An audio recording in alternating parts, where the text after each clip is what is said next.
Hello friends, இன்னைக்கு ரொம்பவே ஒரு ஹெல்தியான, டேஸ்டியான, எஃபெக்டிவான வெயிட் லாஸ் ரெசிபி தான் பார்க்க போகிறோம். நம்ம சேனலில் முடிஞ்ச வரைக்கும் அரிசி சேர்க்காம தான் ரெசிபிஸ் அப்லோட் பண்ணிட்டு இருக்கோம்.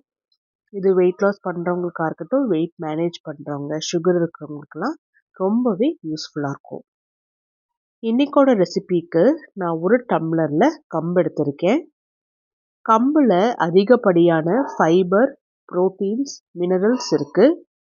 இது வெயிட் லாஸுக்கு ரொம்பவே ஹெல்ப்ஃபுல்லாக இருக்கும். ஏன்னா வயிற்றை ரொம்ப நேரம் ஃபில்லிங்காக வச்சுருக்கோம். இந்த ஃபைபர் நம்ம எப்படி சொல்லணும்னா இன்சால்யூபிள் ஃபைபர் அப்படிங்கிறோம். ஸோ இது போல் இன்சால்யூபிள் ஃபைபர் இருக்கிறதுனால கான்ஸ்டிபேஷன் ப்ராப்ளம் இருக்காது. அதே டம்ளரில் 1/4 டம்ளர் உளுந்தில் அதிகப்படியான ப்ரோட்டீன்ஸ், ஃபைபர்ஸ், அயன், மினரல்ஸ் இருக்குது. அதனால டைஜஷனுக்காக இருக்கட்டும், எனர்ஜியை நல்லா பூஸ்டப் பண்ணுறதுக்கு, போன்ஸை நல்லா ஸ்ட்ரென்தன் பண்ணுறதுக்கு, ஹார்ட் ஹெல்த்தை மேனேஜ் பண்ணுறதுக்கு, அதாவது பிளட் ப்ரெஷர் எல்லாம் கண்ட்ரோலில் வச்சுக்கிறதுக்கு ரொம்பவே ஹெல்ப்ஃபுல்லாக இருக்கும். அதே டம்ளரில் 1/4 டம்ளர் கடலைப்பருப்பு. கடலைப்பருப்பில் பிளான்ட் பேஸ்ட் ப்ரோட்டீன் இருக்குது, ஃபைபர் இருக்குது. அதனால டைஜஷனுக்காக இருக்கட்டும், வெயிட் மேனேஜ் பண்ணுறதுக்கு, பிளட் சுகர் கண்ட்ரோல் பண்ணுறதுக்கு ரொம்பவே ஹெல்ப்ஃபுல்லாக இருக்கும். 1/4 டீஸ்பூன் வெந்தயம். வெந்தயம் நம்ம ஏன் கம்மியாக போடுறோன்னா அது கொஞ்சம் கசப்பு தன்மை ஜாஸ்தி. இது பிளட்டில் இருக்கிற சுகர் லெவலை கண்ட்ரோல் பண்ணுறதுக்காக இருக்கட்டும், கொலஸ்ட்ராலை கண்ட்ரோல் பண்ணுறதுக்கு, பால் கொடுக்கும் தாய்மார்களுக்கு பால் அதிகரிக்க செய்யறதுக்கும் ரொம்பவே ஹெல்ப்ஃபுல்லாக இருக்கும். ஸோ இது எல்லாத்தையுமே 3லேருந்து 4 முறை நல்லா கழுவிட்டு தண்ணி ஊற்றி குறைஞ்சது ஒரு 6 மணி நேரமாவது நல்லா ஊற வச்சு எடுத்துக்கணும். ஊறினதுக்கு அப்புறமா தண்ணியிலேருந்து வடித்து எடுத்து மிக்ஸி ஜாருக்கு ட்ரான்ஸ்ஃபர் பண்ணி தேவையான அளவுக்கு தண்ணி, கல்லுப்பு போட்டு நல்லா அரைச்சி எடுத்துகிட்டு வந்துடலாம். நிறைய தண்ணி இந்த ஸ்டேஜில் சேர்த்த வேண்டாம். நான் எந்தளவுக்கு தண்ணி சேர்த்திருக்கேன்னு பாருங்கள். அந்தளவுக்கு தண்ணி சேர்த்தினா போதும். 8 மணி நேரம் புளிக்க வச்சிடலாம். கம்பு தோசைக்கு நல்ல ஒரு காரசாரமான சைட் டிஷ் ரெடி பண்ணிடுவோம். கடாய் கொஞ்சமாக சூடானதுக்கு அப்புறமா ஒரு டேபிள் ஸ்பூன் எண்ணெய் ஊற்றி, எண்ணெய் சூடான உடனே 1/4 டீஸ்பூன் கடுகு, 1/4 டீஸ்பூன் ஜீரகம், கொஞ்சமாக கருவேப்பிலை சேர்த்தி லைட்டாக வறுத்து எடுத்துட்டு 6 பல்லு பூண்டு நான் தட்டி சேர்த்திருக்கேன். ஸோ பூண்டு நல்லாவே எண்ணெயில் லைட்டாக ப்ரௌன் கலரில் ஆகிற அளவுக்கு வறுபட்டு எடுக்கணும். முடிஞ்ச அளவுக்கு உணவில் பூண்டெல்லாம் சேர்த்திக்கோங்க. பூண்டு உடம்புக்கு ரொம்ப நல்லது. இதில் 2 நார்மல் சைஸ் வெங்காயத்தை நான் சின்ன சின்னதாக கட் பண்ணி சேர்த்திருக்கேன். ஸோ வெங்காயமும் லைட்டாக ப்ரௌன் கலர் ஆகிற அளவுக்கு நல்லா வறுத்து எடுத்துட்டு 5 நார்மல் சைஸ் தக்காளியை அரைச்சி சேர்த்திக்கலாம். இது கூடவே ஒரு 1/2 டம்ளர் தண்ணியும் சேர்த்திக்கலாம்.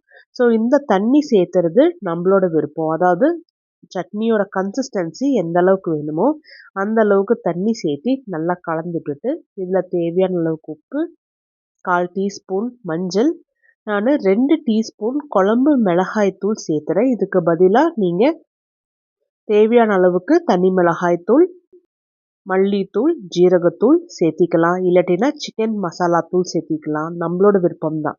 ஏன்னா மசாலா எந்த அளவுக்கு சேர்த்துறோம், எப்படி சேர்த்துறோம் அப்படிங்கிறத பொறுத்து டேஸ்ட் வேரி ஆகும்.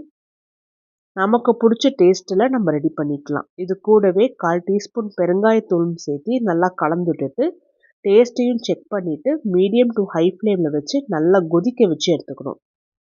ஒரு 10 நிமிஷம் நல்லா கொதிக்க வச்சோம் அப்படின்னா எல்லா மசாலா, தக்காளியோட பச்சை வாசனை எல்லாம் போய் நல்லா கொதிச்சு வரும்.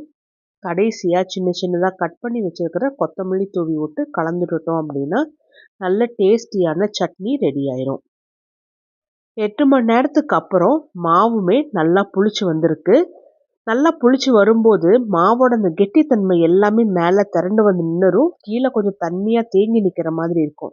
அதனால ஆரம்பத்தில் நல்லா முழுமையாக கலந்துட்டு செக் பண்ணி பாருங்கள். மாவோட பதம் கரெக்டாக இருக்குது அப்படின்னா தண்ணி சேர்த்தி கலந்துட வேண்டிய அவசியம் இல்லை. ஏற்கனவே மாவு பதம் கரெக்டாக இருக்கிறதுனால நான் தண்ணி சேர்த்தலை. தோசை தவா கொஞ்சமாக சூடானதுக்கு அப்புறமா ஒரே ஒரு குழிக்கரண்டி அளவுக்கு மட்டும் மாவு எடுத்து நல்லா மெல்லிசாக ஊற்றி எடுத்துக்கிறேன். நல்லா மெல்லிசாக ஊற்றணுன்னா நல்லா முறுமுறுப்பாக தோசை சுட்டு எடுக்கலாம். அரிசி மாவு தோசையே தோற்று போயிடும். டேஸ்ட்டும் பார்த்தோம்னா அவ்வளோ அட்டகாசமாக இருக்கும். ஹோட்டலில் கிடைக்கிற தோசை மாதிரி நல்லா முறுமுறுப்பாக இருக்கும். தோசை ஒரு பக்கம் வெந்ததுக்கு அப்புறமா இன்னொரு பக்கம் திருப்பி போட்டு, இன்னொரு பக்கம் வெந்ததுக்கு அப்புறமா பாருங்க திருப்பி போட்டு நல்லா மடிச்சு எடுத்து நான் காமிக்கிறேன். எந்த அளவுக்கு நல்லா மொறு மொறுன்னு இருக்கு பாருங்க. தோசையுமே நல்ல டேஸ்ட்டா இருக்கும். ட்ரை பண்ணி பாருங்க. அரிசி சேர்த்தாம நல்லா மொறு மொறுப்பா டேஸ்டியா கம்பு தோசை ரெடி பண்ணியிருக்கோம். ஒரு நேரத்துக்கு ஒரு தோசை இல்ல 2 தோசை நம்ம சாப்பிட்டோம்னாவே நல்ல ஒரு ஸ்டொமக் ஃபில்லிங்கா இருக்கும். ரொம்ப நேரம் பசி எடுக்காமலும் இருக்கும்.